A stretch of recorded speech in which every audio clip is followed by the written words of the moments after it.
Tolongi tolobela.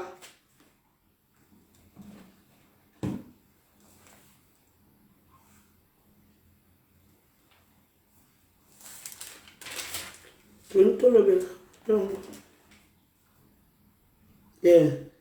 Ok, Matthieu 22. Matthieu 22, tu la lecture, l'histoire des grands repas. Yesu a salissé fête. A tindi, Jésus se met, Jésus se met encore à parler aux foules. En utilisant une comparaison, il leur dit, le royaume des cieux est semblable à ceci. Un roi prépare un repas, un grand repas pour le mariage de son fils. Il envoie ses serviteurs appeler les invités au repas. Mais les invités ne veulent pas venir. Il envoie encore d'autres serviteurs pour dire aux invités, maintenant le repas est prêt. J'ai fait tuer mes bœufs et mes bêtes bien grasses. Tout est prêt. Venez au repas de mariage. 5. Mais les invités n'y font pas attention. Et ils s'en vont. L'un à son champ. Moussou Salobi, Azana Tante, il va que ne bilangalaye. L'autre à son commerce, accueille Moussala Naye à Bombongo. Et l'autre prennent les serviteurs, ils leur font du mal et ils leur tuent. Bamusukutu ba tomboki. Car le kola Yesu abenga ki bango. Basili ki penza ba bomi kutu. Batu oyo. Yesu atinda ki pona. Baya kobenga bango. Komona ke musala ya Nzambe ezana batu ebeli bakufa pona yango. Bible bengi bango ba saint. Yango komona ba apôtre ya Jésus. La plupart ba boma bango. Donc bakufa baliwa moko mabe. Oyo Bible lobi, celui qui veut sauver sa vie la perdra. Donc makamwanza beza matata na senti le roi se met en colère. Il envoie ses soldats tuer les assassins et brûler leur ville. Et ensuite, il dit à ses serviteurs, le repas de mariage est prêt, mais les invités n'étaient pas dignes de le manger. Il faut comprendre que Batouon n'a pas qui bangote. Il fallait n'a pas batu musus. À comprendre pour Batounae, pour que benga Pierre a saté. Pour que benga André a saté. Pour que benga Jean a saté. Alors bien pour que nous Paul de Tarse. Aïe que Paul a marché ba monter. Aïe que Paul a quoi affronter ba juif. Allez balobi. Les invités n'étaient pas dignes de manger avec Jésus. Allez donc au croisement de riz et des invités et invitez au repas tous les gens que vous rencontrerez. Donc tellement batu baboni na bango ya Yesu atindi batu. Boke ni kutulanga ba clochard na ba soulard. Awana 10. Les serviteurs partent sur le chemin. Ils rassemblent tous les gens qu'ils trouvent, les mauvaises et les bons. Ainsi, la salle de fête est pleine. Bibelobi tangu bakei kolokota n'importe qui na balabala pour ya na ekolia na Yesu parce que batuo Yesu atela ki motema bazalaki na bango na taya ko yate. Alors Yesu atindi ba clochard bakene na bango ko benga bango po baya na bango kolia na Yesu po batuo Yesu atela ki motema bazalaki prêté. Alléluia. Eza histoire moko, eza parabole moko munene. Yango wana Bible lobi le royaume des cieux est semblable à cette parabole. Donc eza pena semblable na parabole oyo lelo tondi tolobela tokokenda pena musika na yango. Yango ne sengeli to comprendre bien le début ya makambo oyo avant vraiment de sauter, avant de démarrer yango. Yango. Awa na komaki na 10. Na 10, lui c'est Gwe Lobi na biso. Ses serviteurs, donc, awa na 9 balobi, allez donc dans des carrefours et appelez aux nonces tout ce que vous trouverez. Ses serviteurs allèrent dans le chemin, ils ressemblèrent tout ce qu'ils trouvèrent, méchants et bons, et la salle de noces fut pleine de convives, donc fut pleine des invités. Alléluia, pleine du monde. Et le roi, pour voir ce qui était à table, il aperçut là un homme qui n'avait pas revêtu d'un habit de noces. Il lui dit, mon ami, comment es-tu rentré ici sans avoir un habit de noces? Cet homme eut la bouche fermée.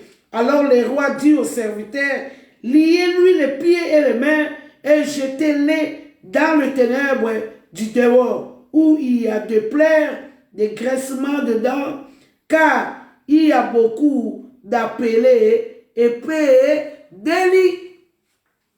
Bible na biso, il y a beaucoup d'appelés et peu d'élits. Et yango wana histoire ba invité de noces oyo Yesu abengaki. Yesu azala batu oyo abenga. Oyo Bible na biso, d'abord les Juifs batu à Jérusalem. Basalaki vraiment batu oyo, basalaki ba premier invité peuple d'Israélite. Mais balobi ancien Israélite aboyaki na ye Nzambe, aboyi Jésus a rejeté ye. Et Jésus a sali alliance ya sika na nouvelle Israël. Yango wana histoire ngo tomoni. Yesu abengi batu, batu bayete. Et eza histoire moko motuya. Yongo monaka batu ba juif ti lelo tozala bango ba juif. Ba juif ya batu oyo tangu yo yesika bakosala tu baningisa yo balembiso bafandiso.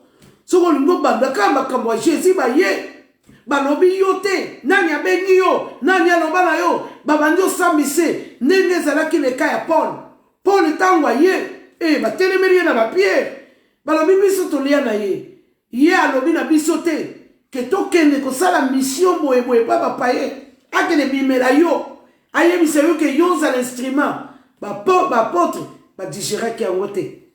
Balobi surtout Jacques, alobi toi, nous on a mangé avec le Christ, on a dormi avec, on a bu avec. Bongo yo uti wapi oya kolobela so makambo wa Christ. Ti lelo eza la catégorie ya batu moko boye. Bakanisaka Nzambe azaya bango. Oh, Nzambe tangu Jésus atindi batu. Po baya kolia na ye, mutu moko azalaki prêté. Tosoko makambo to mona lelo. Eza la catégorie ya batu moko boye. Basala sectaire. Donc, ata qu'il te se bandaki, ya na retard à batunyos, asa libre à l'équipe, malamu ba betebe maboko à l'équipe. Mais yo, soko yeka na retard ba classé yo ba tio pembeni. Donc, ti lelo toza la catégorie à batuana. Ba juif ti lelo, ba so empêcher biso kolanda Yesu. Or Yesu, asa yebi catégorie à ba juif. Alobi batu oyo na bengi bango to ya kolia.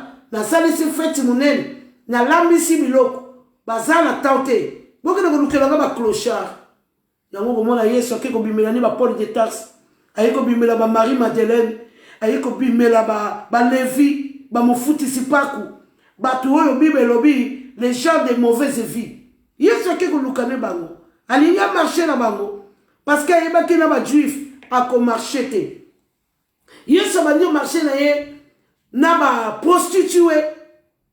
Yesu, bango bayebaki te ke Yesu atalaka motema. Yesu azala posa ya kotala te ndenge mutu aza komona. Yango wana soko moni mutu moko boye abandaka koyiba na ye. Akomi penza normal. Akomi olanda Yesu, sala attention. Ezali batu wana nde Yesu atambolaka na bango. Awa invité de noces lobi na biso ke Yesu atiaki motema na bato oyo ya bengaki. Tango Yesu ayaki penza balobi ke Nzambe liboso azalaki na peuple ya ye bana kotambola na ye. Nzambe ba otambola na peuple na ye.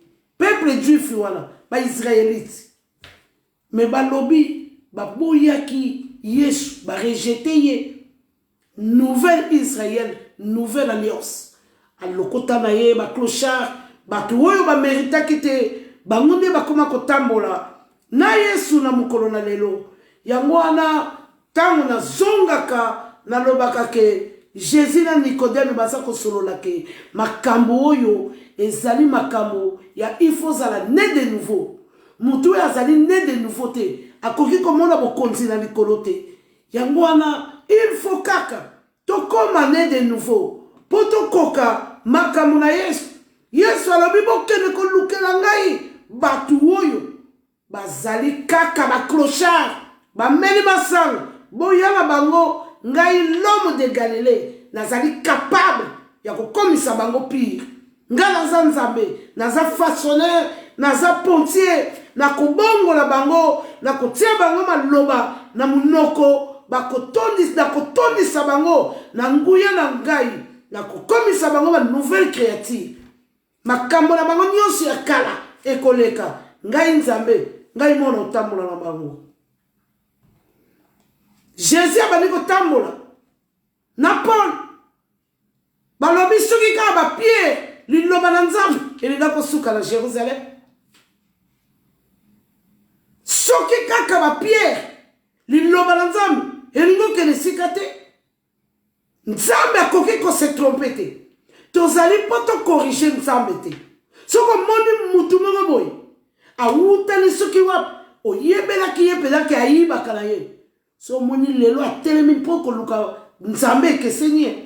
Ezala mutu musu asali église po azwa mbongo. Muyibi ne atiki yango kuna na kokele koyiba a changer musiko koya koyibe pa Nzambe. Mais ezala batu musu ake yiba te.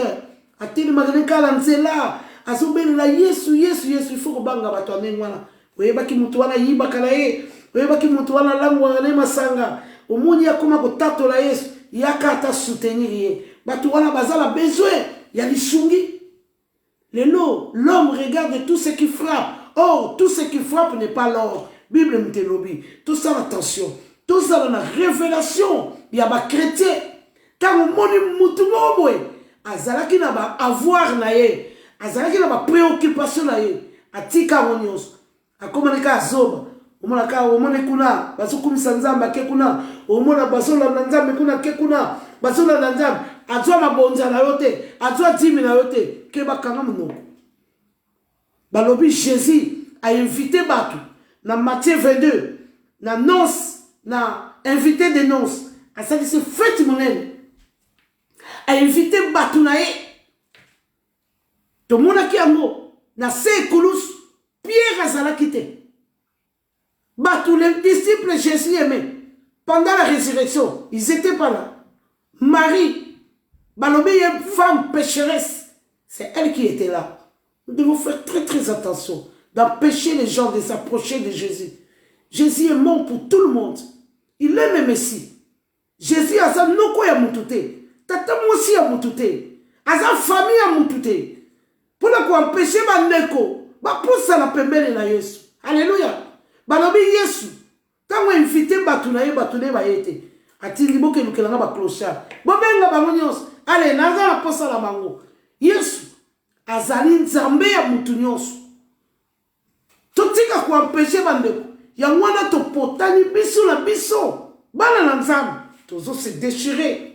Toza na bomo côté. Oh, ba potre, ba bikaki, ba longaki. Parce qu'ils étaient un commun accord. Voilà pourquoi ils ont arrivé avec Jésus. Et nous déchirons entre nous. Toko koma kate. Toko koma te balobi na ta Noé ka famille moko mtebikaki.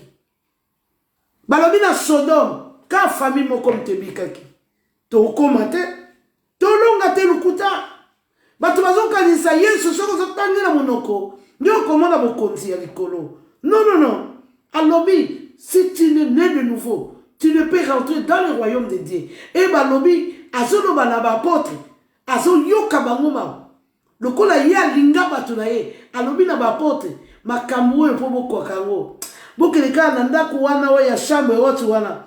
Boke le zela eloko mona otindela bino. Poso boke ko zela te, ngala ndimi te ke boko ka makambo yo. Mission yo ngala ni natinda bino. Tout ça très attention. Ba apôtre ba tosaki maloba na Yesu. Bakemeki kozela oyo bakozwa na chambre haute bataki 7 dons de l'esprit ba fruit de l'esprit ezaki na kati bolingo ezaki na kati patience ezaki na kati kolimbisa ezaki na kati kolinga ezalaki na kati mawa ezalaki na kati biloko wana nyonso batondaki na ba fruit de l'esprit.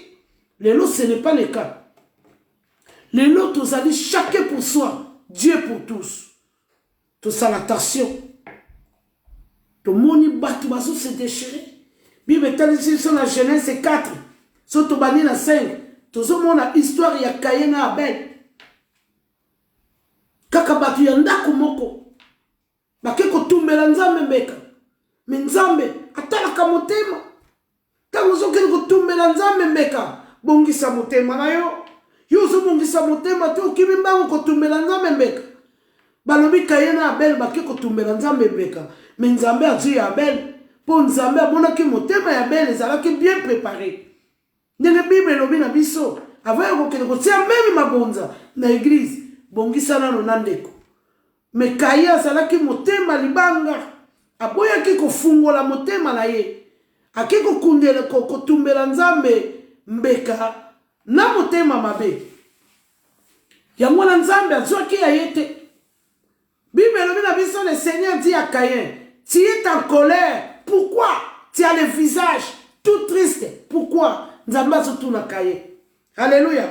Nzamba la Bible, si tu agis bien, tu peux te remettre debout. Nzamba mona ki gasoa ba jisima la ye. Ezala ki bien te contre ndeko na ye. Makambo tozo mona ngo. Tozo la nzambe biso nyusu. Bande kumsu balingi bande kumsu balanda nzambe te. Koyemba eza spécialement na batu monka boye bango ka ba ifo ba yemba bango kaka soki bango ba yembite no malamu kote église eza nango na batu te yemba nango te eza la catégorie monka kaka batu monka ba osa protocole donc coutume auto bengi religion. Donc pour le moment biso ba église na biso eza religion, toujours le même système, les mêmes personnes, les mêmes habitudes, religion ya ngwala coutume Yangwana, tu changes ta position. Or, ezalaki kaya Jésus, te volonté à Jésus Yangwana te. Et volonté à Jésus que Azoloba allait faire de toutes les nations des disciples. Donc Azala pour ça, Moutounio sopo tanga koya awoya kozoba disciple. Jésus awoya kozoba ndimité. Donc disciple ezali mutu a commis à la perfection. Disciple ezali mutu o ici à comprendre. Disciple ezali mutu a c'est comme né de nouveau. Disciple ezali mutu oyo a c'est la tinzoto ya sika. Ye wana nde Yesu akoya kozwa. Tango yo zala no finaka batu Yesu akoya kozwa te. Parce que comme le kwa Caïn Yesu amoni ke ayokeli Abel mutu ya mabe. Parce que Abel azalaki Nzambe amonaki ye. Donc Caïn se pelita yoki mabe. Alors Nzambe bakayiti lelo bazali. Quand de kwa yemba kabio yinie. Nde kwa sote ya bio yinie. Ozomona ka yasa na moi option kolekanga. O yinie, au lieu de travailler fort. Comme sunde kwa bonde la kamingi. Yangwana sana option. Comme sunde kwa banga kanzambe mingi. Yangwana sana option. Donc yo esengeli yo travailler mingi. Mais au lieu de travailler, on y a un secret en déco, au côté de la jalousie. Il y a un moni que tous son péché sont privés de la gloire de Dieu. Et ça là qui kaya Caïn. Caïn, Bible lobby, a tomboki. Nzamba retourné. Pourquoi tu es fâché? Pourquoi tu es en colère? Ce qu'on agir bien, on recommande. Donc vous allez vraiment laisser mon mounene. Pour la biso, ba Christ. Oh, tolobi ke toza kozela mobali ya libala kala mingi te akoya kozwa biso faut toyeba ba leçon oyo nzambe ye moko alobi bokene lokotelanga ba clochard mutu lokwa Moïse akoli epa Pharaon akoli na banzambe ya bikeko akoli na banzambe oyo ba marabout ba magicien nzambe aponi Moïse ayebaki toutes les sciences ya Égypte nzambe ke kozwa ba Israélite place baki na Goshen ete alobi ngai na dwi Moïse tout ça l'attention toi qui es en train de juger qui es-tu pour juger les autres fais attention nzambe alobi je suis souverain je fais ce que je veux en dehors de moi il y a point de Dieu soko muni mutu moko boye yebaki kaka boye omoni kaka nzambe ça attention faut pas discuter ezala batu mususu tango ozo combattre ye ozo bundisa nzambe oyo atie wana yango ne faut ça attention ti lelo bakaye bazali wana pona kobundisa bandeko na bango ole ya kozwa secret ya ndeko na ye yo salaka nini pozala na option boye yo salaka nini pote ya bien boye yo salaka nini batu baboyi ko apprendre batu batonda orgueil pourquoi parce qu'il y a pas les fruits de l'esprit parce que bazali brisé parce que baboyi ko demeurer et parce que baboyi ko apprendre yango no moni mokili eza vraiment la pitopale nzamba za kosilika nena lobaki mikoleleki nzamba lobi na Moïse fais-toi un serpent brillant et boma batu nyonso ya ba problème batu nyonso ya mabe et boma bango toza la taille ya repentance et comme ngonga oyo batu basala repentance batu babondela nzambe batu balela nzambe a arrêté peste oyo eza ko ravager mokili babondeli nini batu basali te bajeni nini batu basali te mpona makambo ya corona totikali na recours moko se similer et pas nzambe kosenga pardon et moi j'appelle tout le monde à la repentance nzamba sa siliki bible lobi loko moko ekoiko yela binote sanga nzambe nasala à la hauteur bakayeti lelo tozali tozotanga komo nzambe oh car na Israël les aki soko tangi komo nzambe bazobenga ngo blasphème biso tokoma kutanga komo nzambe oyoka mutu musuku ta olapa bakamba lukuta mais azolapa faut tout ça très attention faut qu'on la nzambe na sembo nzambe azana besoin mutu nyonso bible talisi na 1 Samuel 16 histoire ya Eliab awa nzambe atindi prophète Samuel akende ko consacrer na libota ya Isaou bana na ye kende ko consacrer ngai mwana ya Isaou moko boye bible lobi na biso na 1 Samuel 16 awa sona bani na 16 bible lobi lorsqu'il entrèrent il se dit en voyant Eliab amoni Eliab mwana ya Isaou ndeko ya roi David amoni certainement loin de l'Éternel est ici devant lui malamoko roi Saoul malamoko prophète Samuel aningani alobi il faut zalaka oyo talaninga zambinga talaninga balobi azalaki kitoko l'Éternel dit à Samuel ne prends pas point garde à son apparence et à sa hauteur de sa taille, car je l'ai rejeté. L'Éternel ne considère pas l'homme, ce que l'homme considère. L'homme regarde tout ce qui frappe. L'Éternel regarde le cœur. Bible na biso nzambe azotala motema. Prophète Samuel akanza kezaki Eliab, nzamba tindi yake le consacrer. Nzamba babina yete ye wana kutesi la boa kisa ikala. Kozala kutu la idete. Donc mutu oyo bango batela ki motema ezalaki Eliab. Po Eliab azalaki soka bandi ko expliquer bino nzambe. Bokwei na mabele Eliab azalaki vaillant afin de pembela roi Saoul. Donc, Batunion se voyait que certainement, ils ont Eliab.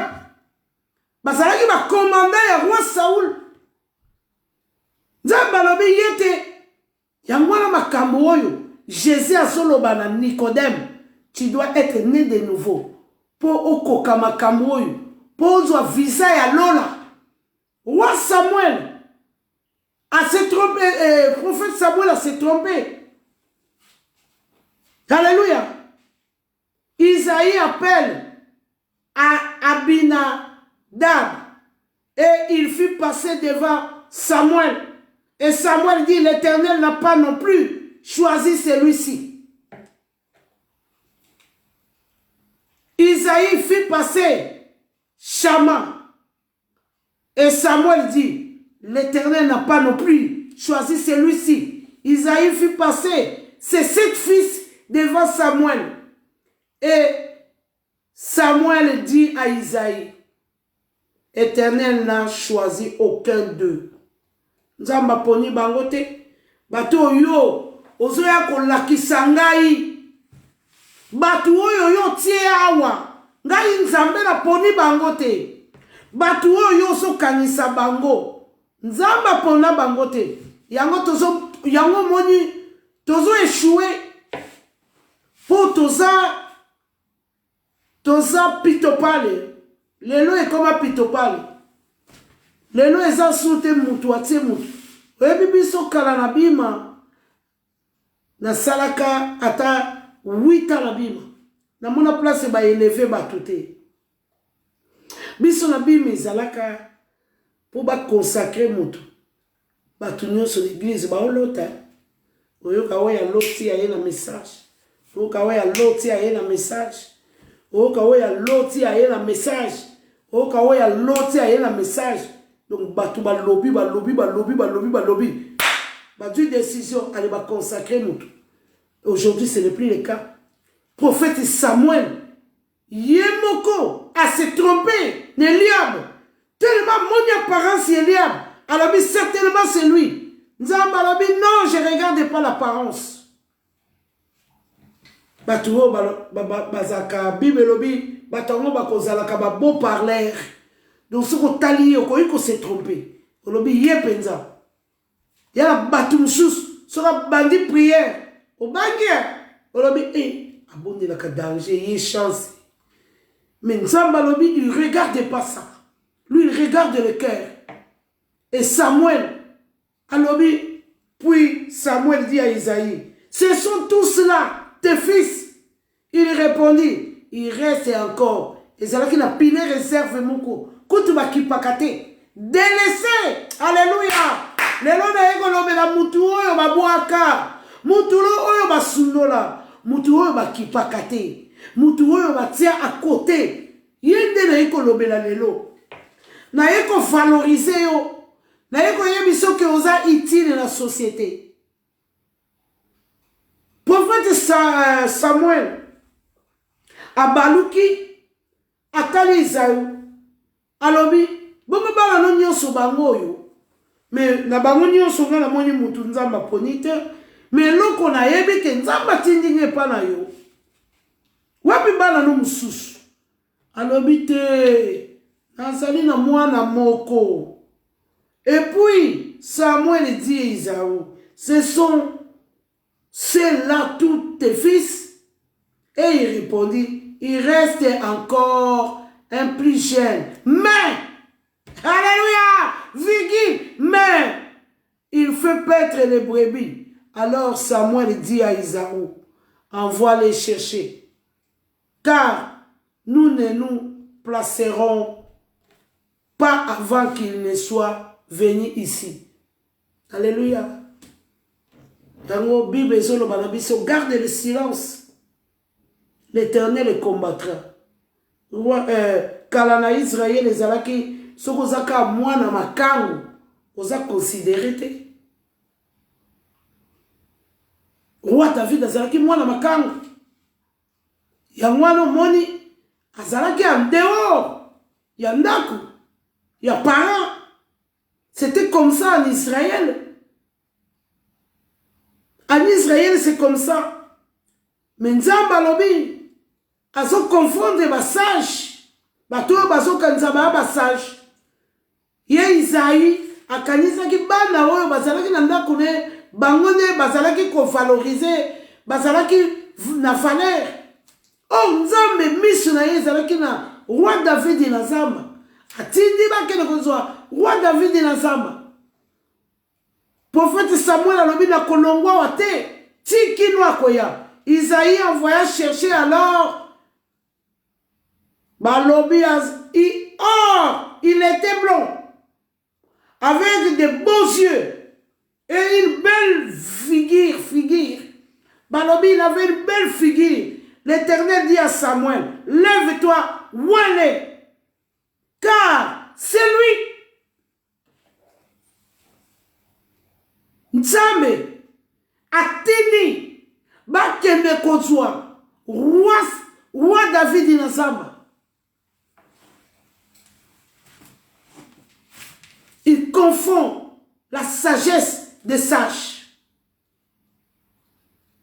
Nzambe, oyo azonzwa batu des néants pour les faire asseoir avec les grands.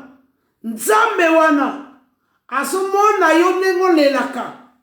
Azomona yo nengo zonyokwama. Azomona nenge batu batela yo point. Azomona nenge batu baloba yo kutute.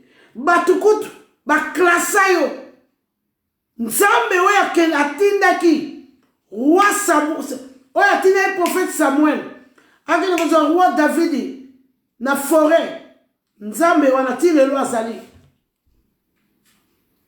Jésus asalisi festin atindi bakende kolokota babenga bato na ye bayaki te ale bokende kotelanga baclochard yango nomona oye Bible komi nakeleka na makomi na boyina no na bima na makomi parce que awana 1 Samuel 17:28 David esi ba wandre ye Alléluia na 1 Samuel 16 basi ba wandre ye na Samuel bande kona ye batikala ki aveugle bakanza ki atikala ki le même oh consécration wana David a comme déjà Moutoumousous, a comme déjà né de nouveau, a Dieu qui forcément spécial, a comme déjà Kotambola dans Zambé. Alléluia. Balobi na 1 Samuel 17, David demande a commis et payi tata na ye atindie sikoyo agene kotika biloko epa bandeko na ye oyo ba soldat ya roi Saoul. David a dit biloko na ye wana keiti epa bayaya na ye pona memela bango biloko kolia akuti kuna Goliath Philistin wana alembisa bango na kofinga akuti Goliath finga kabango mikolo nyonso akuti Goliath abundisaka bango mikolo nyonso batu nyonso babanga libela Elia bazalaki wana ndeko ya roi David azalaki wana bayaya na ye bazalaki wana mais ils faisaient rien, ils étaient incapables, ils n'avaient pas la puissance de Dieu et Dieu ne les avait pas permis de combattre Goliath. Goliath était fort puissant. Il faudrait une puissance spirituelle de Dieu. Or Eliab bazalaki wana tango roi David a commis Eliab bazalaki basakali na bango basalaki l'autre côté. Alléluia. Tout ça attention. Bazalaki na capacité te ya kotelema liboso ya Goliath. Bazalaki ba pere bazoluka nzambe akitela bango ya ko défendre bango. Yoyo c'est la kanzambe. Omona kaete. Omoni ba juif. Babalako c'est la messie. Messie aye ba mona ete. Ba yebi kaka yete. Mukonzi la biso akoko botama na belle étoile te. Bango bakazaki Yesu tanga koya kobotama na ndako ya Hérode. Or Yesu abotami na libanda. Fozanga misu ya molimo. Pola na makambo na Nzambe oyo. Eliab azalaki wana asalaki eloko te. Tango roi David akomi amoni ndenge Goliath azofinga bango na Nzambe na bango. Roi David azalaki déjà moponami na Nzambe. Bible na David demande aux soldats qui sont près de lui. Qui est ce Philistin non circoncis qui se permet à insulter l'armée de Dieu vivant? Qu'est-ce qu'on va donner à celui qui tuera ce Philistin pour effacer le site lancé contre Israël? Roi David, Azotuno, Akutaki bandekone wana, basalaka déjà le terrain. Naso yebiso, koya liboso, ndenge bato mokili balobi, ezali kokoma te. Basalaki wana ba Eliab, basalaki wana, tango prophète Samuel aye, akuti mbinga, mbala moka lidia ke nikotie mafuta. Nzambalobi non, moi je regarde pas tout ce que l'homme, tout ce qui frappe, ce que l'homme considère. Moi Dieu je ne le considère pas. Nzamba monaki David. Alors Eliab azalaki wana, tango roi David azotuna. Cette incirconcision azofina Nzambe na Israël ndengeni. Donc baboy kutu, qu'est-ce qu'on va donner à celui qui tuera ces Philistins pour effacer le site lancé contre Israël? Les soldats répondirent à David, tout ce que le roi donnera à cet homme-là. Les soldats ont dit qu'on expliquait David. Pour David, tant le roi Saoul, il a fait un ultimatum, il a promettre pour le roi qui est capable, Israël qui est capable, il y a qu'on régler le problème, il y a banguna na bango. Bazala qui est capable. Donc le roi a lobi mutuoyo a kosala makambo ngai roi na kopesa na mwana na ngai. Donc a lakaki vraiment ma promesse. Si ko tango roi David aye na ye kotika biloko kolia. Yango wana mukolo oyo mutu ya kotaka na destinée na ye ezalaka mukolo ka Nzambe ye moko aponaka. Balobi même roi Saoul ye moko akendeki koluka banesi ya tata na ye bungaki. Oh, azoka ekutana na royauté. C'était le cas de David. David aye kotika biloko kolia ya bandeko na ye. Aye kokutana na circoncis moko afinga kanzamba Israël ko bana tongo tipo. Abosala ke Nzambe azala ba témoin oculaire. Et Jésus azala ba témoin. Yungo moni batuloko ba Paul de Tarse mutakokai ko arrêter azate. Yango moni batuloko ba Marie de Madeleine mutakokai ko lembisa ya azala kete. Pour Nzamba azala kala ba vrai témoin. Ezali lokola ba Pierre te amoni yindeli ya lobi non cet homme là je ne connais pas. Tout ça attention. Tant le roi David a commis la terrain abani ko se renseigner. Mais Eliab son frère awa Nazana 1 Samuel 17, 28. Mais Eliab, son frère, l'aîné, attend ce que David demande aux soldats. Alors il se fâche. Et il dit à David, pourquoi est-ce que tu es venu ici? Hey, bayoka kamabe, tangu bamona kayo landi bango. Yango moni église kufi, église Nzambe kufi, batu bazawana, balingi mutu abakisama te, balingi mutu pe akota te, batikali balingi ka bazala siture ndenge wana, ndenge ba juif bazalaka. Parce que juif tango même Jésus aye, ba combattre Jésus. Makamwana tongo mona ngoti lelo. Tout ça attention. Yango na Bible ezolo bana biso. Okokozala na nyonso. Soko zami bolingo. Non, ça le colle ngongolo ya pamba. Parce que batuoyo, ba catégorie ya batuo ba sala kango. Eza batuo ba kokozala na bolingote. Eliab azalaki wana. Ayoki ndeko na yende nga soloba. Asiriki. Alors il se fâche et dit à David, pourquoi est-ce que tu es venu ici? Et à qui est-ce que tu as laissé ton petit troupeau dans le désert? Je te connais bien, petit orgueilleux. Ah! Asepelite. Ayoki Soua. Roi David azotuna. Est-ce que mutu akobomelanga et circoncis bakosala nini roi lobi nini parce que esprit ya nzambe balaki déjà koanime kati na ye azalaki déjà loin de Dieu azalaki déjà na bacapacité nzambe se atondisaki ye nzambe se arendaki ye capable asi alekaki na chambre haute alataki déjà les 7 idoles de l'esprit alataki déjà baarme de l'esprit alataki yango nyonso azalaki prête ya combattre Goliath. Mais le kola bandeko na ye bazalaki baveugle bakokaki koyeba te c'était le sauveur David. Alléluia. David azalaki le sauveur ezalaki lisusu David oyo bayebaki ya zamba te parce que Samuel esi alekaki atiaki mafuta yango wana Jésus alobi na Nicodème makambo oyo soki oza né de nouveauté okoma te makambo oyo eza ya mosuni te. L'homme regarde tout ce qui frappe. Oh, tout ce qui frappe n'est pas l'or. Alléluia. Prophète Samuel est commis. A mon Eliab Mbinga. Alors, certainement, c'est lui. Nzamba non. C'est que l'homme considère. Moi, Dieu, je ne le considère pas. Celui-là, je l'ai déjà rejeté. Roi David a dit que tout bakosala ye nini mutu oyo akobome circoncis oyo azofinga nzambe na biso.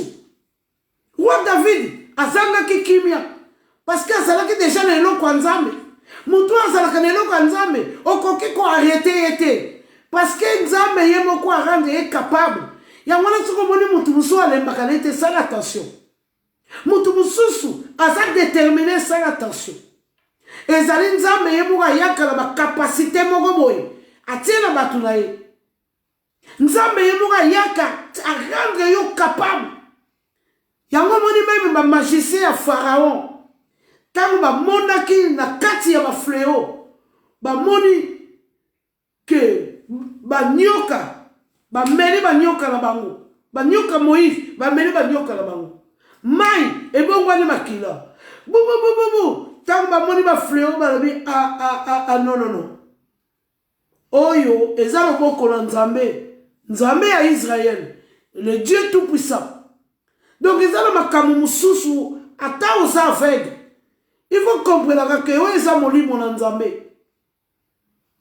Yango wana tosala attention, il faut être né de nouveau. Makambo oyo eza makambo ya molimo. Yango na Bible elobi l'homme spirituel peut juger de tout. Yo oza aveugle okoma kaka kojuge. Sala attention. Yango moni ba juif musala na bango ezalaki kaka kokondane. Même Jésus ayeba kondane. Jésus akoti na ndako ya Lévi oyo akomaki Matthieu oyo babengi Zachée les riches. Balobi non mutu ndenge azo fréquenter batu ya ba mauvaise vie. Baboni Marie de Madeleine aye kolela na makolo ya Jésus. Abanyo sukole makolo. Balobi non mubali oyo soka zalaka penza prophète alingo yeba qui c'est cette femme. Or Jésus yé amonaka makambo ekoya dans 100 ans. Ayeba yeke mwasi oyo bango benga pécheresse yende nakobimela la résurrection. Non, Dieu est merveilleux. Makamanza meza malam. Makamanza metolonga ngo c'est to comme spirituel. Soki tozotala kaka na mishu boy. Tout ça l'attention. Akoloba tu là, je l'ai déjà rejeté. Alobi Eliab aza rejeté ekala. Yangwana yo sou continuer. Kozala na ma distraction il faut la muka. Ça sert à rien tout se déchirer. Tout ça bana ya tata moko. Kayena Abel ndaku moko. Abe kaye ayoki ndekone mote ya mabe. Il fallait asala tout ayeba secret. Ya Abel ndenge nini yo nzambe andimi offrande na yo. Osalaki nini? Mais ya yoki mote ya mabe abomi ndeko na ye. Ti lelo tozo se déchirer. Yango église c'est comme la paix de puissance. Yango na ndoki ya koya sakani na bino abimi. Yango na église batu nzambe ye moko abimisi batu. Parce que Ézéchiel 34 alobi lokola bino bozo sakana na ba brebis nanga. Moi-même je reprendrai mes brebis. ngai moko na kopendre bango, ngai moko na kopenser ba blessure na bango. Tout ça l'attention. Ils ont battu Beriti, les loba Olanda Yesu, bazwana no kimia tele, parce que bazala ba église. Il n'y a aucune église, mais si les loba no kimia tele. Ce n'est pas pour rien tous autres à matin, au biso moko toza ba témoin na yango. Yesu, eza Yesu, azala batune penzo ya simbaka. Quelles que soient les difficultés, ozomona mutu azolemba te mutu lokola roi David, alala galela zamba, baboya na bango ya azalaka ni solo ya bantaba, alala soki pa sukola ka mai na ebite. Mutu avivaka na zamba.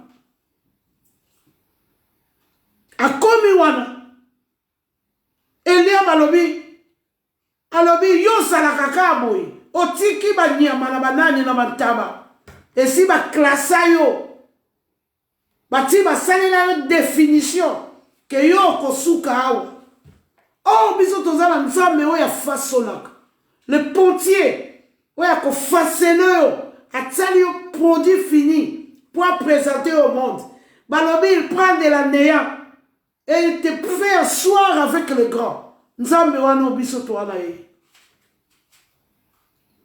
Roi David a commis. Et roi David il lui répondit. Mais qu'est-ce que j'ai fait de mal? J'ai simplement posé une question. David tourne le dos à son frère et pose la même question. Moutakokai ko arrêter. Roi David azalaki lisute. Pour azalaki déjà loin de Dieu. Nzambe se aponaki ye.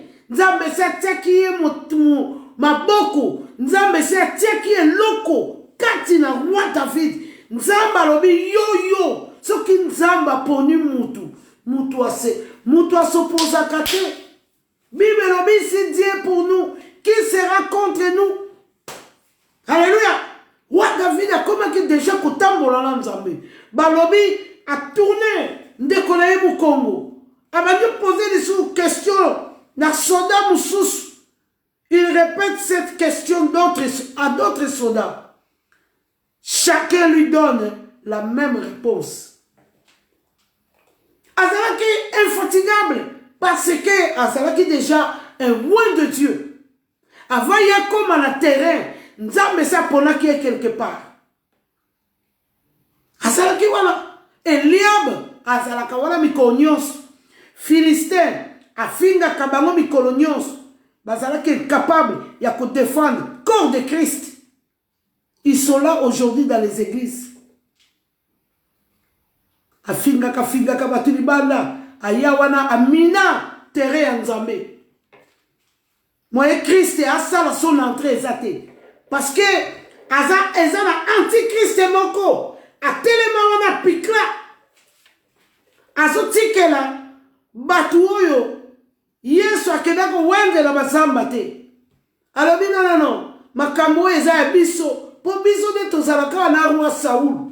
Yo uti wapi petit orgueilleux toyebi yo. Otiki ba nyamano na zamba ba petit troupeau na yo wana. Oya ko déranger biso o tozalaka na roi na biso Saul. Alléluia. Eza pena histoire mo kitoko. Leçon kitoko. Il faut équiper pour la terre. Équipe il fait pour la terre. Toujours se compléter. Nous sommes les membres du corps de Christ. Dans nzoto même les boko soke zangi, nzoto eza handicap. Même les toyi soke zangi, nzoto eza handicap. Lisu soke zangi, nzoto eza handicap. Membre nyonso ya nzoto ezali nécessaire. Ça sert à rien que l'on ait un membre moussous, qu'on tique un membre moussous. Hein? Bible lobi, ezali pour l'édification.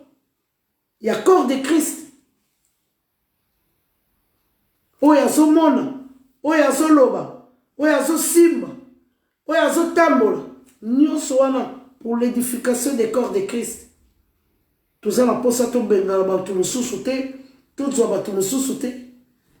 Ya moni ici to échoué.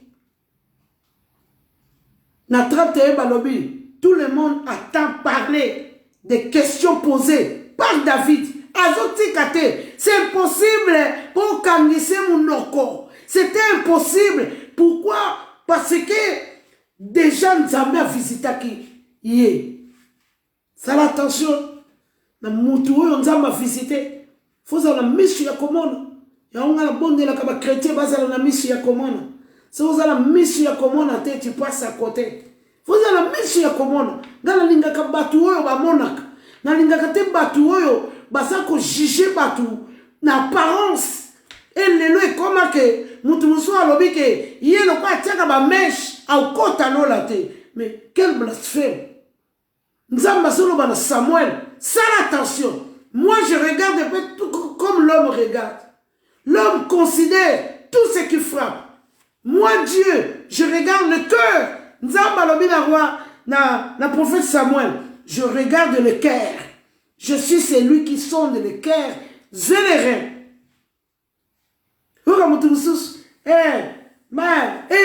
Bato ba makia ba okota lola te blasphème. Faut tanga parole. Faut yeba ba komi. Pour ni bon se tromper boyeko. Nzamba zana mutu na muta tambola ba nene ngaliki. Nzamba ko pekisho maquillage. Pour yebi maquillage nous a séduction. So pekisho maquillage apekise ka yo. Apekise ba tinyo sote. Et alors quoi nganzamba lo bala ka Brigitte. So ngo sambela la takitambala. Na la takitambala. Est-ce que la coque est le barabatino sur la tête mal? Non, Nanzamba le balanga, la tête mal. Il y a un monde à remarqué. Le colaka Nzamba le balanga, na la tête mal. Jamais comme on a peut-être un concert, na tika mutu polele. On a pas fait, on a nzela na tika mutu polele. Cela on le bamakamonza mais na sambe. Nzamba le balanga, il faut la tête mal. Ce n'est pas parce que Nzamba le balanga la tête mal, na na ko juger bato. Et yo la tiki tambala te nzamba wa yokote. Yo la tiki tambala te nzamba wa yokote. Ba tu penda tellement bazo yeba nzambe te. Jésus ya mokili ko kufa. Poka yo oti mesh. Tozo yeba te ke nzoto e kotikala na mabele. Nzambe so muta kufi nzamba yanga ko zwaka molimo na ye. Na yezo musuki no wana ekota lola. Na yezo rouge ekota lola. So mutakufia zonga na mabele. Okomi poussière. Nzamba djokaka molimo na ye. Il a la kamuso epesa kanda. Omona ba chrétien ba oloba n'importe quoi. Ba chrétien ba yebi nzambe te. Roi David, c'est impossible pour arrêter. C'était impossible. Nzamba lobi, je ne regarde pas ce que l'homme regarde. L'homme regarde tout ce qui frappe. Or, tout ce qui frappe n'est pas l'or. Balobi roi David est impossible pour arrêter. Parce qu'il y a ça qui est déjà un appelé de Dieu. Alléluia. Nzamba pesa biso misu ya komona. Poto kwa okena makambo yo la tisuka. Talaka tokomi na ba fin de temps. Vraiment. Ngaba kamunyoso oyo Jésus a l'accès biso na Matthieu 24 après si ma cessé andenge na ndenge yangwana na ngomona ezaka kateke o pesi mtezo frapper mais tozo mona tala kuna na États-Unis kuna moto wana moto andenge wana ezo ya la tempête na mona na nute makambo ezo leka na ba télévision na mona na nute ba incendie partout ba fléau partout donc to comme vraiment na temps. Il y a Matthieu 24. Il faut tout ça, très attention. Toi qui dors, réveille-toi. Onga le quoi? Ngai, na kutali na camarade na ngai. Camarade na ngai lula monsele. Na bile oh. Ndenyo komi boy. Moi ete bouchite na biso. Balobi na ngai soki na tie meche na okota lola te. Ngabi oh. Mais balobi na ngai lisusu so na lati bijou na okota lola te. Nathalie boy gabi nana ngwazolo bana makamu boy na bimiseli ba verset gabi nzamba talaka ka motema to bongisa mitema to lingana to tika ko finga ko tonga ko yina ko chola to tika to koma bomoko balobi ba porte la chambre haute ba salaki un commun accord ba salaki pena bomoko yango balongaki nzambe akene ko kufa Poka yo, o tia rouge à lèvres te. Non. Poso e kokota lola te. Lokuta. E kota lola te. Il faut tous la courir à Makamouala. Tout le monde attend parler des questions posées par David. Le roi Saoul lui-même apprend cela. Hey! Et ça, le batumuso au coco arrêté bangote. Balobi tango Jésus azoleka. Bartimée abandio ganga. Balobi Bartimée abandio ganga. Bartimée ganga gangi. Balobi balingi ba faire terre. Balobi Bartimée cria encore plus fort. Ko crier. Ko telemisa cortège à Yesu. Po telemisa Yesu il faut ganga. Nous toujours sa telemisa ka Yesu te. Balobi roi David malgré Nekonaya il a intimidé. Balobi roi David a continué ma question. Et roi Saoul a yo que moi na moko azawana aza intéressé. Yamuna makambo ko tikate yo ba intimidaka. Yo balinga kanga munoko. Yo balinga balembisa. Yo balinga tikisa. Balobi roi David ils étaient capables pour la faire taire. Même Bartimée, c'était le même cas. C'était incapable. Même femme cananéenne. Balobi yekutu. Azalaki na yekutu. Azu partenir kutu te na peuple israélite. Yekutu babenga ki race païenne. Balobi azalaki déterminé sima Yesu. Azoganga. Azolanda Yesu azoganga sima. Na ba porte balingi ba bengala ye. Mais balobi azalaki déterminé. Balobi roi David azalaki déterminé. Et le roi Saoul lui-même apprend cela. Il fait tout de suite venir. Alléluia. Il fait tout de suite venir David. Bengi David. Alléluia. A bengi David. Alobi oh. Mais moi na oyo ya muke oyo. Ndenge nini akoko ya ko sepela na makambo oyo. Or ba yeye na ye bazali. Makambo ezalaka makambo nzambe. Ezala ngo ya agité. Makambo nzambe ezali te ke yo umela.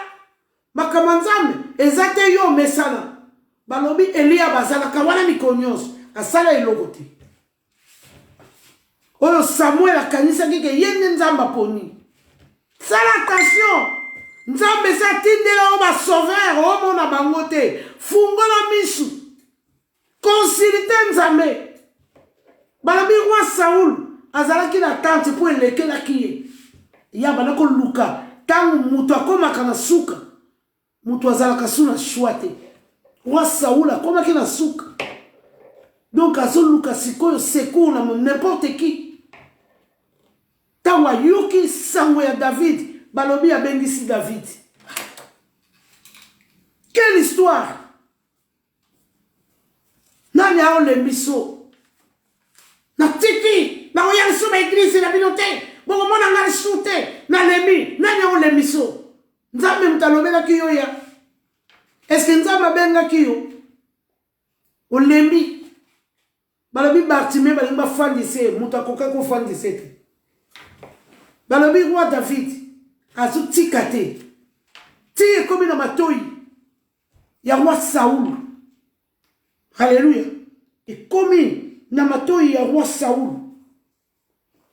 Tout le monde attend parler des questions posées par David. Le roi Saoul lui-même apprend cela. Il fait tout de suite venir David. Celui-ci dit au roi, personne ne doit se décourager à cause de ces Philistins. Hey! Tala. Ezala batu nzambe si atinda. Problème ya il faut tout fungo nzambe fungo la bisomiso. Dès dans le baka. Un chrétien c'est dangereux. Un chrétien c'est un représentant de Dieu au monde. Un chrétien peut bouleverser le monde, peut changer l'atmosphère du monde. Un chrétien,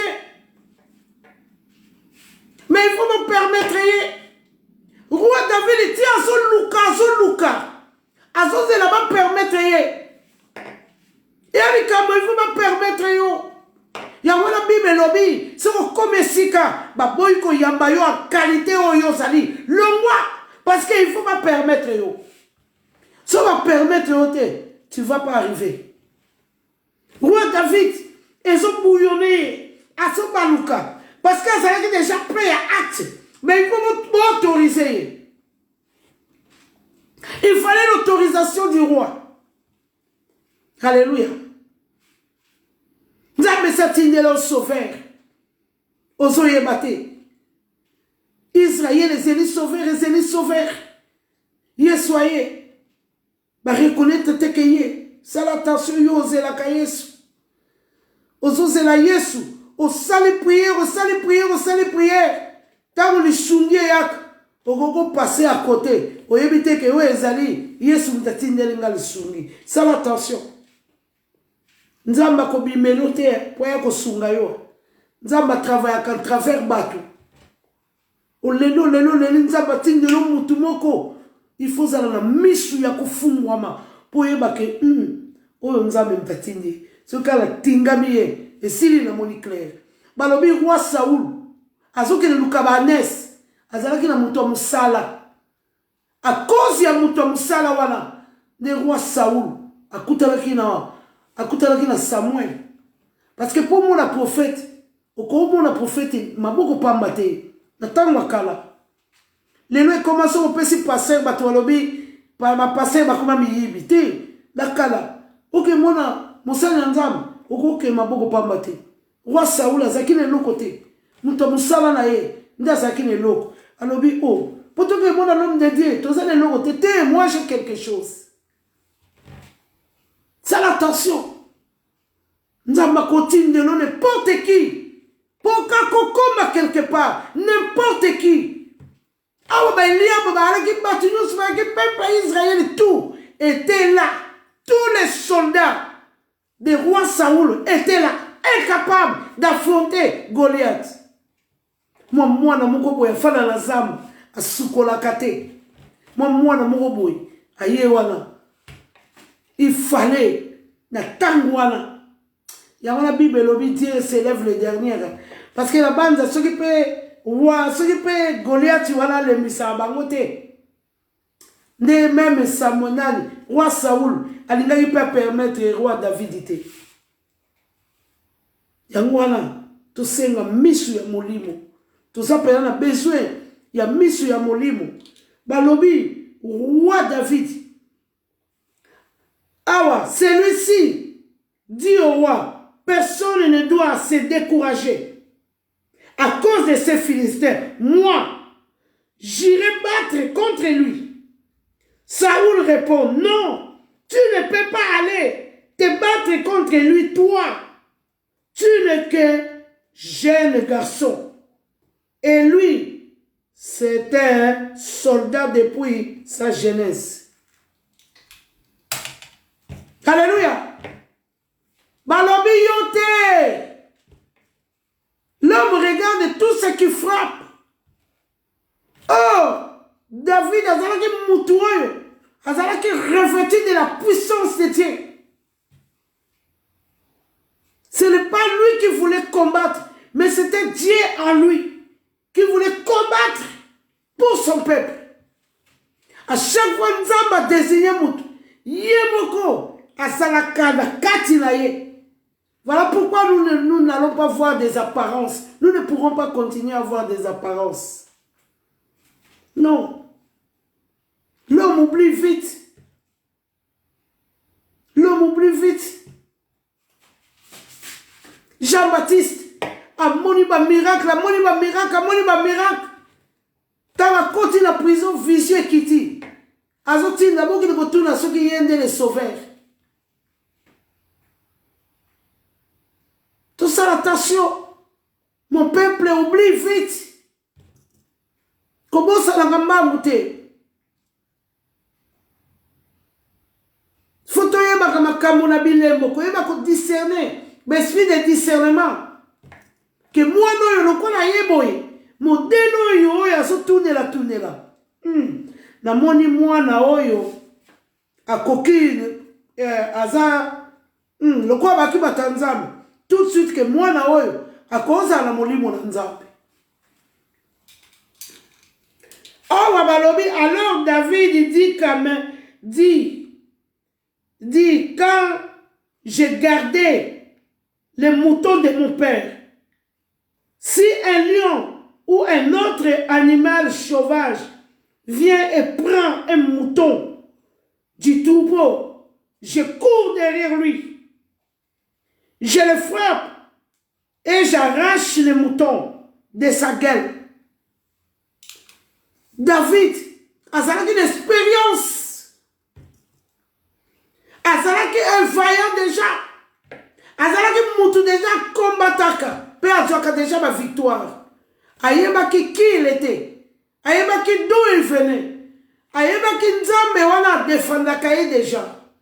Il savait. Il avait confiance en Dieu. Et c'était lui le sauveur. Parce qu'il y a tellement qu'il a néné à solo roi David. Il y a moi ce qui nzambe atindi batunaye. Il y a ma kamusus. Il faut kotaka.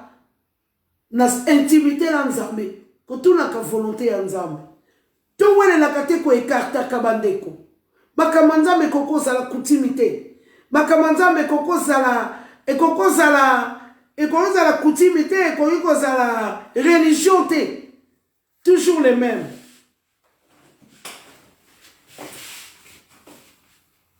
Ya mutu mususu ayebe oyemba te mais quand il chante il y a l'option. Et ça, la moutoussous, a été. Mais quand il parle de Jésus, il transmet quelque chose. Et ça, la moutoussous, ni côté, ni koyem, il a quelque chose de spécial. Ce qu'a simbika moutouabiki. Tout ça, on a pour se compléter. Ma kamanza me fait qu'elle est dans l'avant. Ma kambo, ils ont les kawa, ils ont les kalamukolo la leno. La France, ma personne sous confinement. Tant que vous semez le projet, ma personne la Belgique.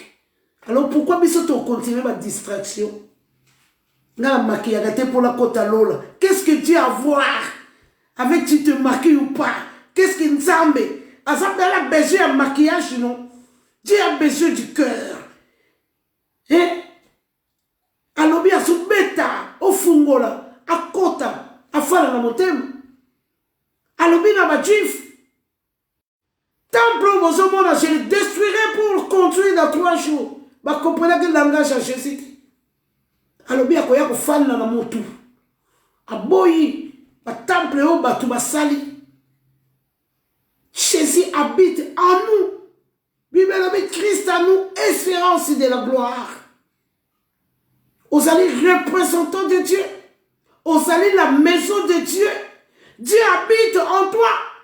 Tant que vous êtes chrétien, na soldat, na kanga kabatuo, ba chrétien. Tout le monde ne sont pas chrétiens.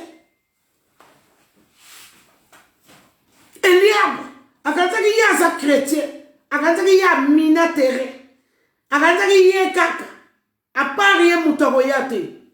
Or David était destiné. David, c'était un appelé de Dieu. Le col Paul de Tarse, c'était un appelé. Jésus a passé un mandat. Alors, il y a un pognon. Au Kende, qu'on a témoin partout. Place où ma camouflage comme on a noté. Il y a un mandat. Au comme. Il soit permettre à même ma camouflage. Tina souka extrémité. Balobi allié nango tina Rome. Parole comment qui dans la Rome était à côté prison à l'ingo côté doute. Jésus a bimelié. Alobi ko banga bangote ngam tu la tindio ba osalo l'autre. Il faut comme à la Rome. Il y a encore beaucoup de mes enfants qui n'ont pas encore entendu la parole. Nzambe a eu que fortifier Paul. Pour Paul a comme la parole. Tina Rome. Nzambe a la catégorie à bateau ya pona. Yamana ça sert à rien pour ça comme obstacle. Tout ça la fin des temps. Il faut un prédicateur, le qu'on a Noé. Bois tu es à la montée à zotonga masua. Batu ba omone mutaliboba.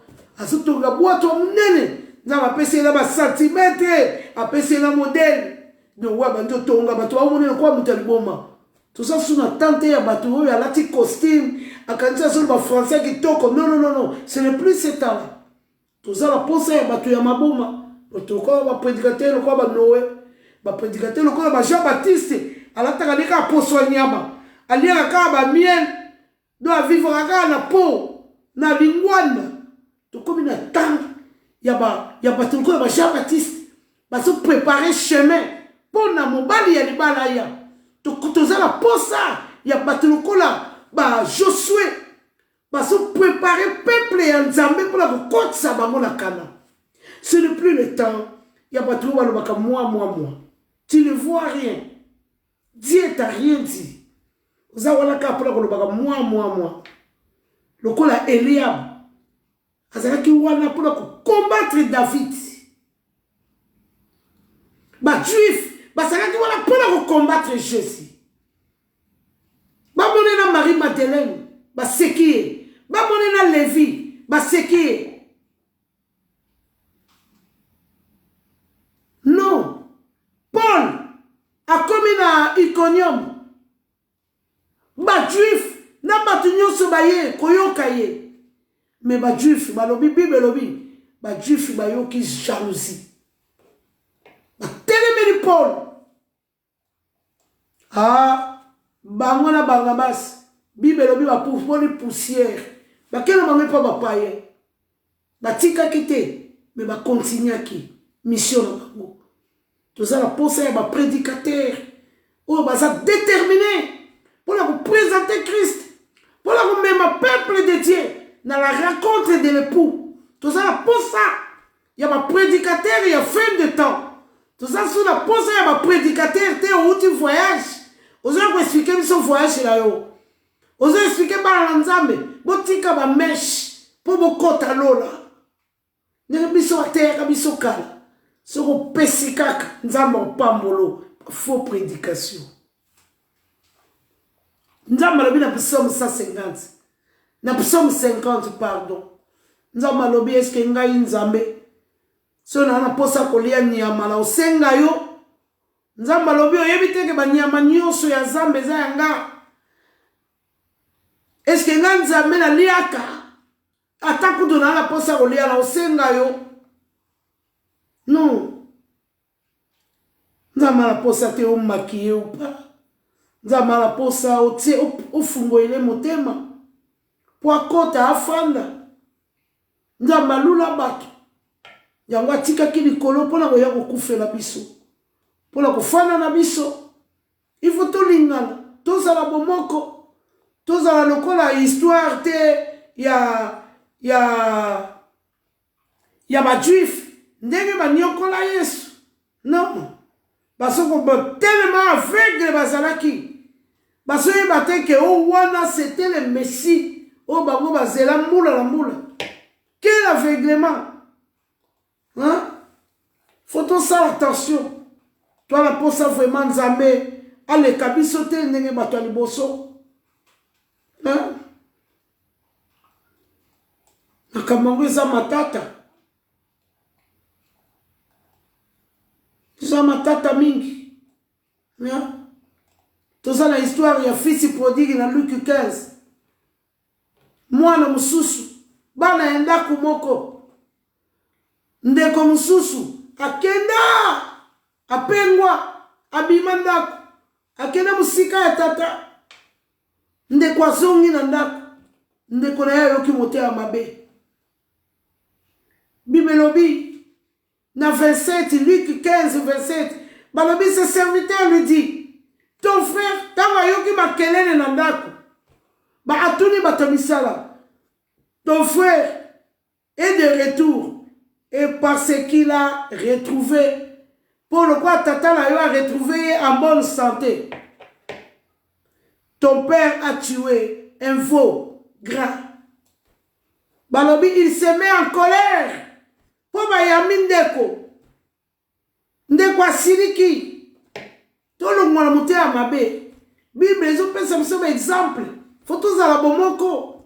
ndeko azongi na ndako ndeko mosusu asiliki lokwa histoire ya Kain na Abel to se déchirer neni bana tata moko mama moko.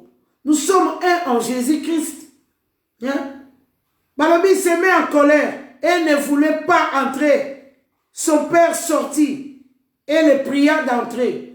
Mais il répondit à son père, voici qu'il y a tant d'années que je te sers sans avoir jamais transgressé tes ordres. Et jamais tu ne m'as donné un chevaux pour que je me réjouisse avec mes amis. Ayoki mabe, lokola ba yamin de konaye. Ti lelo tozo monango. Na église ce pasteur a yambi bato sika, bato basiliki. Tozo vivre tozo ancien église. Mundi miaye sika, azala grâce spéciale. Baboyi, ba mina terrain za bango. Ba Eliab, ba zala église. Ba Kaye, ba Sali. Ba fils prodigue wana ba zala kati. Ba lobi de frère a siliki. Ponde kwa kenda zongi. Ya siliki. Alingi li suko servi tatate. Nous le voyons maintenant, nous le vivons. Nous devons avoir les fruits de l'esprit. Bolingo. Pour te construire. Tout ça sur la table qu'on perd d'été. Dans la macabine comme il passe. Faut tout ça la bomoko. Pour nous avoir quitté Sangolu. Dans le moment qui a mon mercredi samedi. Balobi na 2 Samuel 24. Balobi Mouta Sumuka qui roi David. Mais nous avons bâti une peste. Puis Boma. 70 000 personnes en Israël. Quand on use ça la mabe. Et ça pour biso pétos à la toucher. Il y a des photos qui ont été arrêtées, ma bébé, bon arrêter. Tous les monde de la Nzambe, tous les chrétiens, il faut tout tika ma bébé. Tout le Nzambe na bomoko. Soko moni mutuaye église, yambaye azan de konayo. Balobi na histoire ya fils prodigue, quand fils prodigue a songi ndekona a siliki. Ayuki zuwa. Jalousie na kati église. Yangwana batulokola ba Paul de Tarse. Ba yoka ki mungongo nzambe. Batulokola ba David, roi David. Atambula ki na molimo nzambe. Ezala batulokola ba Marie de Madeleine. Batambula ki na mungongo na nzambe. Okoki ko empêcher yete. Okoki ko arrêter yete. Okoki ko intimider yete. Occupé qu'on fasse c'était impossible. Mon ande kwa lembene na yala nga so église na binote. Ah, l'église na bino. Ba lobby muto akokai ko intimider roi David était. Abandi ko bitukisa. Atuna moy mabe, atuna moy mabe. Ba lobby roi Saoula yoki abengisi. Makamoyo eza ya batu ya mutangu na lobaka makambo oyo ezali ya ba combattante mais ya ba résistant parce qu'un combattant au consombaye au fandisi tranquille mais un résistant c'est impossible pour faire tranquille un résistant parce que le Paul de Tarse soko betie kaka a poupoli poussière lobby à quel soit bandit la même chose. C'était impossible pour Kandisa Paul de Tarse. C'était impossible pour l'Embisaïe. C'était impossible parce qu'il avait vu le Christ. Paul, pourquoi tu me persécutes? Rentre dans la ville. On te dira ce que tu dois faire. Il y a un seul monde qui a tâtonné. À ça, la compte, c'est la bisoté. Non. Batuo ba yukan zambe. C'est impossible. Pour au fond de ça, les messages. Ma camboueza et bateau va déterminer que tellement ndenge solo. Alléluia. Ndenge na lobaka. Atala mokili. Ezala ke muntu po mvukanga na olingate. Ndenge mo pela bonzambe. Na bonzambe za ko na catégorie na ngonde to landela ngo. Oh Bible lobby, oh batomokili balobi, on répond les imbéciles par le silence. Moutoazou tungiso me yo yebi objectif là yo. Yebi que moi je suis là pour être sauvé. Moi je suis là parce qu'il y a le Messie qui sauve. Il y a le Messie qui délivre. Nazalia wapo nazola na Yesu abi ki salibota nga. Ozala objectif. Ce moutoazala objectif. Et ça passe pour les messieurs. Roi David, alemba qui vit à Zamba, alemba qui vit à Kodboko la Bantabawana, alinga qui a changé identité, alinga qui a changé fonction, alinga comme une autre créature, alinga qui a comme une nouvelle créature, alinga qui a changé combo. Yangwa tellement qui a nengi à solo, puis a changé qui combo, a changé qui habite, a comment qui a habité à royauté. C'était à cause de sa détermination. C'était à cause de sa défense. Parce qu'il y a un monde qui est autrement. Parce qu'il y a un monde qui est ensemble. Il y a un monde qui roi David a changé qui habite. Elle a attaqué habit à royauté. Alléluia. Et c'est là que vraiment parole moko vraiment très édifiant, très riche. Moutou les misayoté, moutou intimidé yoté, moutou pe afandi sayoté, nzambe, balobi Jésus nzambe alata nzoto akita, pour alula batunaye, asala batunaye, à son image. Quand apôtre Paul a ye, balobi na ye yo kofanda wate, yo kende place au uta. Quel est votre la nzambe kuna? Atindiye et pas ya utaki.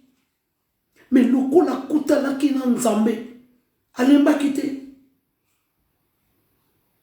Yo lingika ba chuchote yo. Yo lingika ba pakola ko mafuta. O lingika ba besaka yo. Makamanzambe ya nengwana te. Makamanzambe zali ya ko affronter. Eza terrain. Quand mes alliés sont violents, le royaume de Dieu appartient aux violents. Yo ceux qui moi mon pepe kaka au fandi, moi ngungi, au lengi, moi reproche, au siliki, au lobi na ko sambe na soute. Na yiko yebi sur les saliers individuels.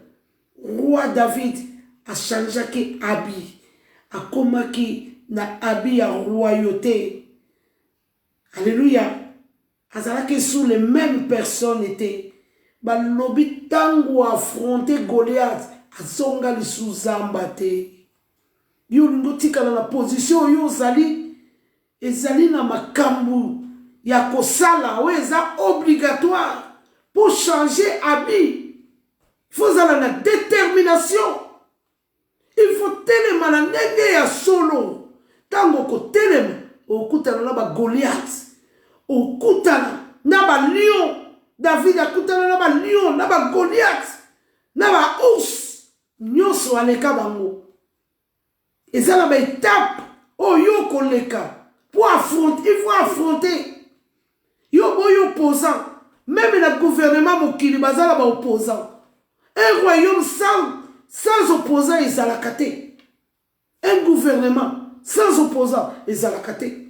Yo boyo opposant. Olinga makambo ya pete. Nani ayebisi yo ke okutana na nzambe? Nani ayebisi yo ke okolonga makambo yango?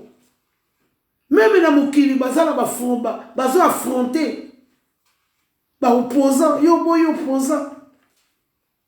So muto a maladi te ndenge ni tokokolo ba Jésus aza Rafa. So okufi nzala te ndenge ni tokoloba ke aza l'Éternel qui pourvoit. Hein? Si vous avez bitumbaté, deni toyeba, hein? Qui a sali éternel et désarmé, mukolo mapinga. Il faut moi loko ezala pour ya mona na nzambe. Ya mo ni batokolo ba Paul de Tarse ba ningi sai moki. Batokolo ba Marie Madeleine, les prostituées derrière Jésus, ba ningi sa moki. Ba dufu ba loba, ba dufu ba sili mayele. Yuli kaka obotami kaka na kati église mbala moko koli na kati église mbala moko kako bandola na nzambe bato babanjo betelo maboko me muta koyeba puissance ya nzambe na yo te nzambe na biso aza kilo ya omona muto lokola roi David azalaki déterminé malgré ndeko na ye Eliab alingi s'opposer azalaki lisusu ye te parce que atambolaki déjà na nzambe tomoni na 1 Samuel 16 David azalaki déjà concentré azalaki déjà consacré par Samuel par prophète Samuel et na 17 tomoni aye ko affronter Goliath déterminé à Nengwala malgré balingi ba repousser mais agisaki lokola Bartimée naye koyebi soki makambo oyo ya nzambe eza ya bapere te makambo oyo ezali mpe ya bato oyo bakoki kointimide te eza mpe ya bato oyo bakoki kofandisa te balobi les choses le royaume de Dieu appartient aux violents naye koréveille yo lengaka kaka mwa likamuke na okesho église te mwa likamuke na tiki kosambela il faut yeba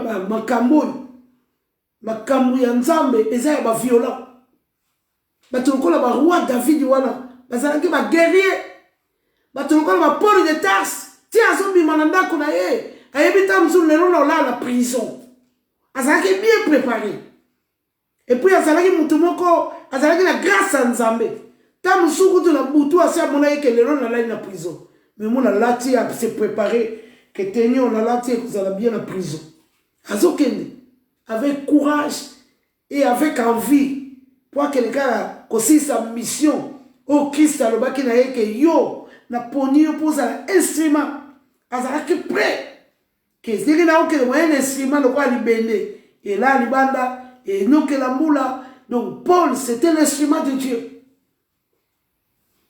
donc toi babiloko nyonso pour tout la muka parce que ma camaison le kalamokilio lelo c'est trop grave puis ça passe yango wana yo zo ka makamo yo la muka na nenga solo ba disere yote que yeso yo zo bato oyo batiaka ba meshite oh ni non ayo zo bato ya mitema bato baza préparer na mitema préparer pour kutana na mobali ya libala faut ba préparer yo Esther pour kutana na roi ba préparer qui est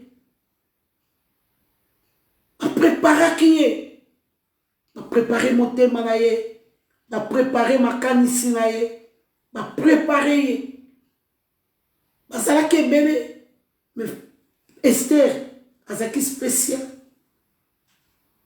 or azalaki na un peuple juif au kutu bazalaki même pas qualifié mais azalaki élu par rapport ya basi oyo baponaki nzambe azala poso se préparer la motema nzambe ala posa otelema na nenga solo nzambe ala posa ozala déterminé nzambe ala posa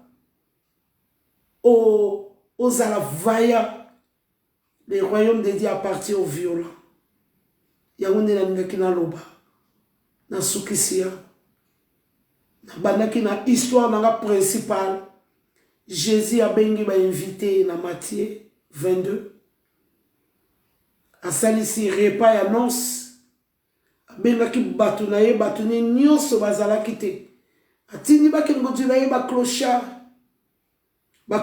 wana yango tomoni bato longa ba Eliab bazalaki na bango wana tango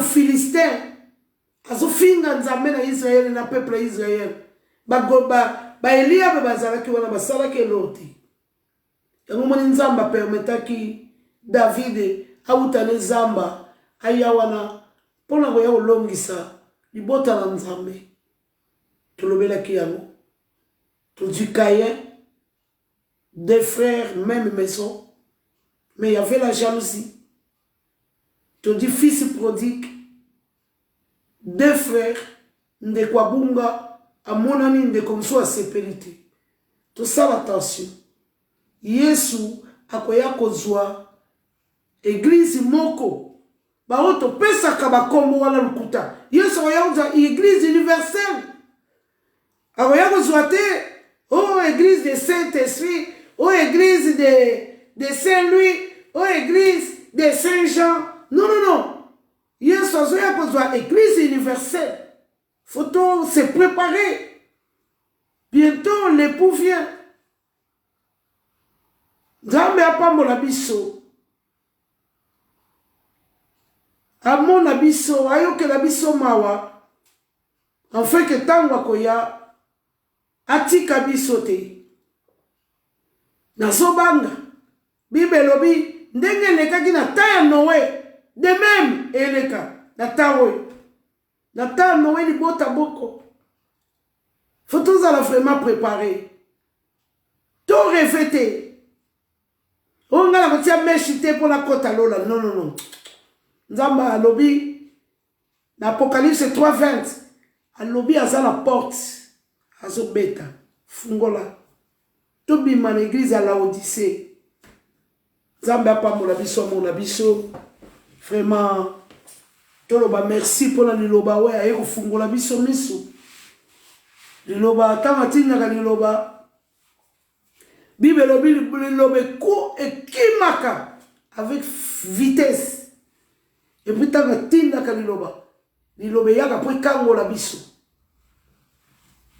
tolongole kobanga mutalembi sote na okesho église te la siliki balembi singa ngai nazalo kwa Bartime sol ko fanza ngaswi na ganga su makasi na ina ndako na traité dur ngala yekola ko teya na église te bato baboya kanga kaka so na faina ndako na bato teya ngabo kola bato teya mukoloka faux pas na ok église moko batikeli ngaka moi place na teyi ateya ka na ozonga su ndako na traité corps na nga dur na quel sous ce kabal pesika kaka espace moko kaka na modéré comme pas possible boyoki ninga modéré le royaume de Dieu appartient aux violents muto fandi sote muto alembi sote Yesu akufela bato nyonso Bible lobi les salut est individuel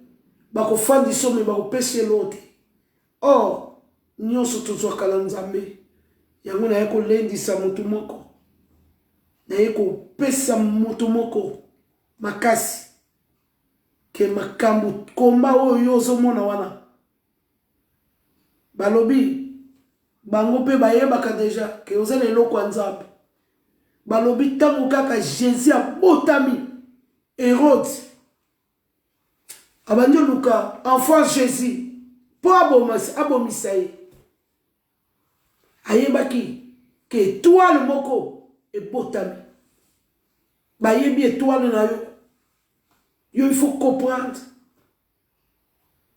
ba intimider yo te tout monde la pour la parole Nzamba pambola biso merci Jésus to pamboli liloba na yo Nzambe Bible lobi tango tindaka liloba na yo ekangolaka tika ete liloba oyo toyoki na pokwa oyo Nzambe kangola biso epesa biso modèle musu ya komona moto intimider biso te yawe to sengi yo moko ou assister biso puissamment Bible lobi si tu ne bâtis la maison même si nous bâtissons en vain voilà pourquoi tous la posa ya soutien na yo tous la posa ya molimo na nguya olobi ke okokendo kotika biso pamba te okotindela biso nguya oyo ko soutenir biso na ba moment fort yango wana tosengi nguya na yo e ya kosunga kokamba biso e ya kopesa biso makasi oyo tobandi kobungisa na bakomba oyo tobandi koleka na makambo oyo tozali komona na bapeste oyo tozali kovivre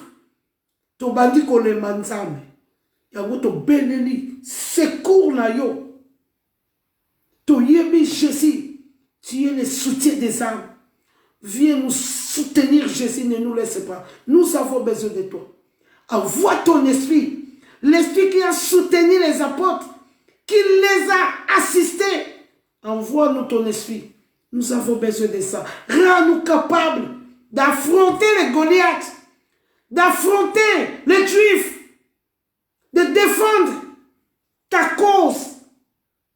Parce que tu nous as demandé de rester à Jérusalem, car nous serons des témoins.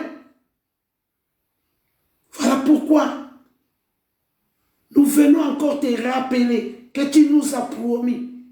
Jamais, jamais tu nous laisseras. Tu seras avec nous jusqu'à la fin. Voilà pourquoi nous te supplions, Dieu, de nous assister puissamment. Je te confie, mon frère, ma soeur. Je te confie tes servantes et tes serviteurs, de nous soutenir afin d'y arriver.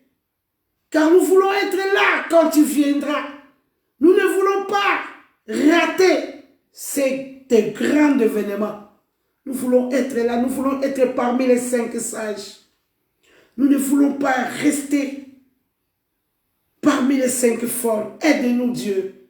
Nous avons besoin de ton soutien. Nous avons besoin de ton assistance. Voilà pourquoi nous te prions. Envoie ton esprit. Envoie ton soutien. Merci encore pour tout et en tout. La Bible dit, quand tu envoies ta parole, tu es derrière pour l'accomplir. Laisse que cette parole nous donne la force, nous redonne l'espoir et la foi. C'est par la foi que les anciens sont arrivés. Nous te disons merci pour tout et en tout. Et nous te confions encore notre nuit. La Bible dit, tu ne veux pas que notre sommeil soit troublé. Voilà pourquoi nous te confions notre nuit, Seigneur. Toi qui ne dors ni ne sommeil, tu es là pour veiller. Veille, Seigneur, sur nos âmes. Seigneur, épargne-nous de toutes les maladies, de toutes les pestes qui est en train de ravager le monde. Seigneur, garde-nous comme la prière de l'œil. Protège-nous, Seigneur, de toute attaque de l'ennemi. Nous avons besoin de ta protection. Merci encore pour tout et en tout, Seigneur. Nous te confions nos enfants, nos familles, partout où ils se trouvent, Jésus. C'est toi le soutien, le gardien d'Israël. Nous ne manquerons pas à témoigner ton nom. Nous te disons encore merci. Nous avons ainsi prié au nom puissant de Jésus-Christ. Amen. Amen, amen, amen. Ben, je salue tout le monde. Ah, mon pasteur est beaucoup. Ah, mon pasteur, mon premier pasteur en Belgique. Papa Langai. La sepeli mingi. Nzambe, amona yo. Na sepeli mingi. Vraiment, na pamboli massage, miracle. Nzambe, amona telefone ya musika. Namona ka penza bien te la musika. So nalobi namona bato nyonso. Il faut nakitisa. Kati Banyango, Nzambe Pambolo ma sœur. Fior nanga. Flot des anges, Nzamba Pambola yo. Oh, pasteur nanga maman Hortense Kapinga. Nzambe nanga mona yo apambola yo. Femme de feu. Pasteur Jean-Emery Bankulu. Nzamba mona yo apambola yo. Nasekaka kombo ya Bankulu. Papa na biso nde abanako lobela likambo oyo ya Bankulu. Marie-Louise Sébastien yo. Nzamba pambola yo mona yo. La servante Godé Mbombo. Nzambe la ngai amona yo apambola yo. O musuna o mona te. Soki soko komite na mona kate kokoma mususu ebungaka na lingi bino mingi na bolingo na Nzambe eza na batu mususu na monite me Nzambe na nga mona bino apambola bino toyaka kaka pour la bonne nouvelle, parce que si tu lembi, nouvelle ya info, weza kolengisa biso, weza kolembisa biso, weza ko pesa bonne nouvelle te, komona condamnation na batu bakufi ezali pasi mingi yango wana tozali awa pona kolendisa pe ko préparer corps de Christ na événement monene oyo ya kala mingi te, parce que tous les signes sont visibles. Jésus revient bientôt. Nous devons nous préparer à la rencontre de l'époux. Soyez bénis, vraiment. Nzambe apambola biso amona biso. Soki Jésus aye lelote lobite tokukuta na samedi na mokano na nzambe. Nzambe na ngai apambola bino amona biso. Bye bye bye bye. Nalingi bino na bolingo na nzambe. Bye bye bye. C'était votre humble servante Brigitte Grâce Mavinga. Soyez bénis,